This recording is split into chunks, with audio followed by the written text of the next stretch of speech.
This video is going to cover the question I get asked quite a bit, which is, should I get a drone? What drone should I get? How much does it cost? All those type of questions. So I'm going to try to answer those in a little bit of a systematic way, and we'll start off with some basic topics. First, what a drone is. We'll talk about how you can use it, and are they even easy to fly? What do they cost? Where do you get it? How do you even edit the video? And what are the rules? First, what is a drone? Now, we're not talking about MQ-9 Reapers. We're not talking about Amazon delivery drones or something bringing you a pizza. We're going to focus mainly on camera drones. These are GPS drones, and these are what the majority of people buy. These typically have 4 electric motors, but sometimes they have more. Most of them have folding arms, can get very compact. Some of them can track you autonomously. And then there's lots of other features we could talk about where they can enhance the video capability that you can get. Drones allow you to get a lot of footage from different angles and different perspectives that you would otherwise not be able to. They also let you put yourself in the action. You can actually become part of the story you're telling with the video. But first, what about this? Water that's way too blue. Blue water, fucking blue ass water. Blue ass water. This water, yo, come check out how blue this water is. How blue is that? I've never even seen that shade of blue before. Blue ass water. Holy shit. So you can use a drone for a lot more than just looking at blue ass water, but sometimes you are over the ocean and you get some amazing opportunities.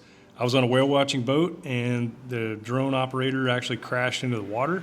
The captain allowed me to fly my drone over this pod of whales and get this incredible footage that I would never otherwise get. So here's what I was seeing from the boat point of view.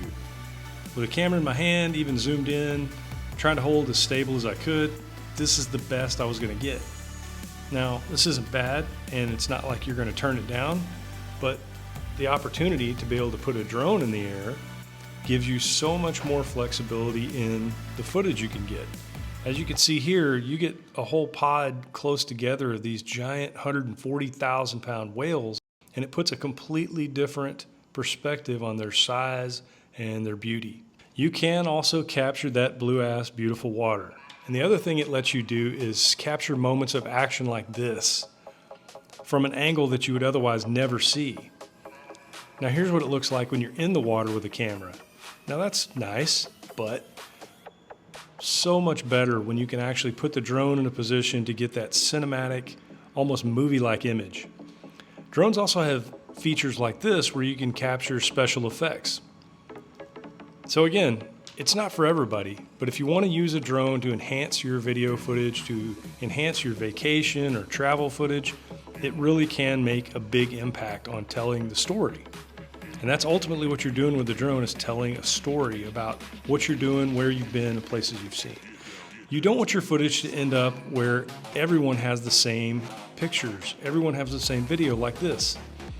Tourists come to the same viewpoint and take the same images over and over.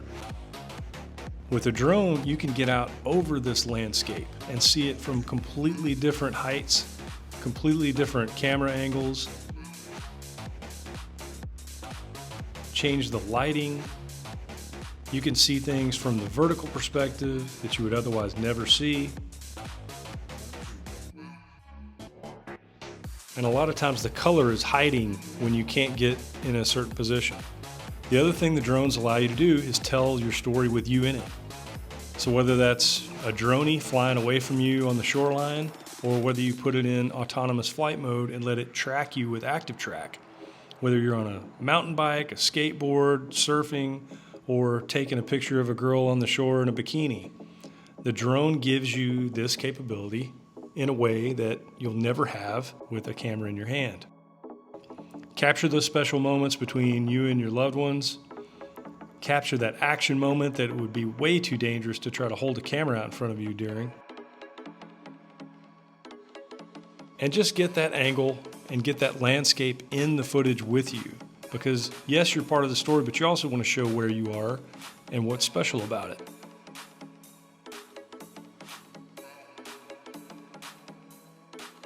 Let the drone help you tell your story. Let it paint the landscape with you in it, and it'll make a big difference. Take a scene just like camping. That could be pretty mundane footage if you just walk around with a phone in your hand filming it. Put a drone in the air, all of a sudden it becomes almost cinematic.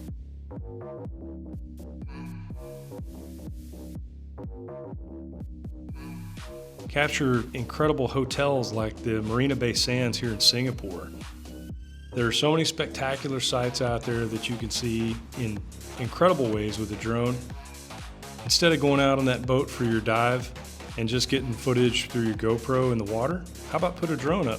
Take a look at the landscape where you're going to go for the dive.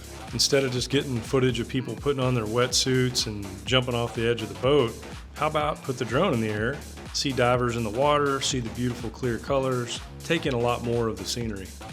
Now, if you get your commercial license, especially in the United States through the FAA, you can actually fly for profit and put your drone out there and use it for industrial purposes. Like here, you're seeing a tower inspection. You can also use it for real estate, whether it be commercial, whether it be residential. Maybe you just want to get aerial footage of your own property. But when you're doing things like this and you're doing aerial inspections, you can actually hold the drone still very, very close to some of the components and let the engineer or the maintenance teams take a look and see what the condition may be. You can also get incredibly buttery smooth footage when you're doing things like real estate footage. So the drone is not perfect for every situation, and of course, like anything, it has its limitations. But when you talk about the flexibility, it's hard to beat. Are drones easy to fly? Well, it's kind of a loaded question. The truth about a GPS drone is it will sit there and hover on its own. If you need to stop at any point and scratch your nose, just let go of the sticks and it'll hold still. So that's the great thing about a GPS drone. It can even take off on its own. You can set it to track you autonomously, so you're not having to hold the controls at all when it's flying. But you can easily get yourself into situations where you can have problems as well. Drones have come a long way, but they're never going to be perfect. Even with collision avoidance systems and optics on them, you can still have crashes. Sometimes you have crashes because of disconnects between the remote and the equipment.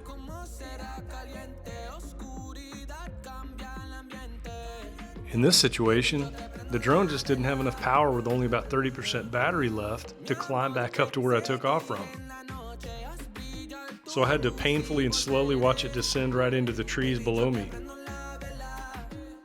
Are drones expensive?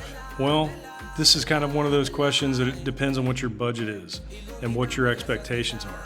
For under the price of $500, you can get an entry-level drone that's going to take very nice video, be very stable. As you bump up in price, $600, $700, $800, you're typically getting more sensors to avoid obstacles. You're typically getting better cameras, possibly longer battery life, things like that. You can even get up into the $1,100, $1,200 range, and that's the first time you get real autonomous flight capability in something like a Skydio. You can spend a lot more. You can spend $2,000, $3,000, $4,000 on a drone for cinematic footage, but really the sweet spot I find is about $1,000. $1,000 will get you excellent cinematic capability. The cameras that are on these drones are really going to blow your mind compared to what drones were out there 5 years ago were able to do. So where can you buy a drone? Well, there's all the usual suspects, of course. You can go to your big retailers online, like Amazon. You can even go on Walmart.com and buy nice DJI drones, and they have good prices. I really prefer B&H Photo. Their return policy is great. You can even buy the extended warranty plans and things like that through B&H, and their pricing is fair. They're also very straight up. If they don't have something in stock, they're not going to take your money and let you sit on a back order list. So B&H, I don't get any kickback or anything from them, but I think that's probably a good one to start with. Do you have to edit the videos? The short answer is no, you don't. But like anything else, if you don't put in much effort, you're not going to get much in return. This is an example of an unedited video clip, and you can see how washed out it looks. There's not very good color. The lighting's all wrong. You can also see it's going to be very jittery. I'm going to make these quick, abrupt turns, which is not what you want if you're looking for cinematic footage. But the raw video coming off the memory card is probably going to look like this. Typically, you need to take this video, put it into an editing app, whether it's on your computer or even on the phone nowadays. In this case, I'm in Final Cut Pro. I took that same video clip, found some spots in it that I'd like to keep, but I need to do some things with the video as far as tweaking the color, changing the exposure a little bit. So it allows you to take the little blade skimmer tool and chop up the video, which is ultimately what editing is going to do. More advanced editing, of course, involves color grading and all that sort of thing. You don't have to do that. You can put most of these drones in a normal color profile and never have to mess with any of this stuff. So it really depends on what your personal needs are and how much time you want to put into it in post-production. Out of all that video I edited, I might end up with a clip that's only a few seconds of that. This sort of video comes from color grading your footage and making sure that you have taken the time to cut out all those abrupt turns. Are there rules for flying drones? Absolutely.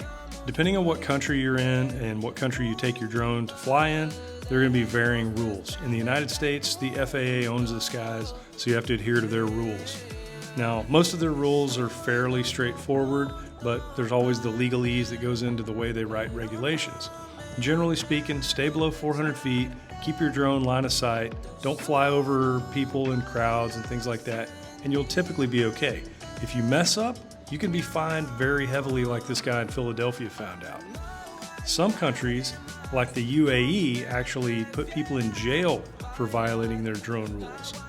And then you go to places like Mexico, you can't even bring a drone into Mexico because the drug cartels have started using them. They've been using these as weapons against other cartels and against police, military, and law enforcement. So getting a drone is a big decision, but it's actually not a huge purchase. It doesn't have to be. For the same price you're going to pay for an action camera, you can get an entry-level drone and expand your vacation and just videography capabilities immensely. So I hope this helped you out a little bit. Hit me up with a message if you have any questions. Take care.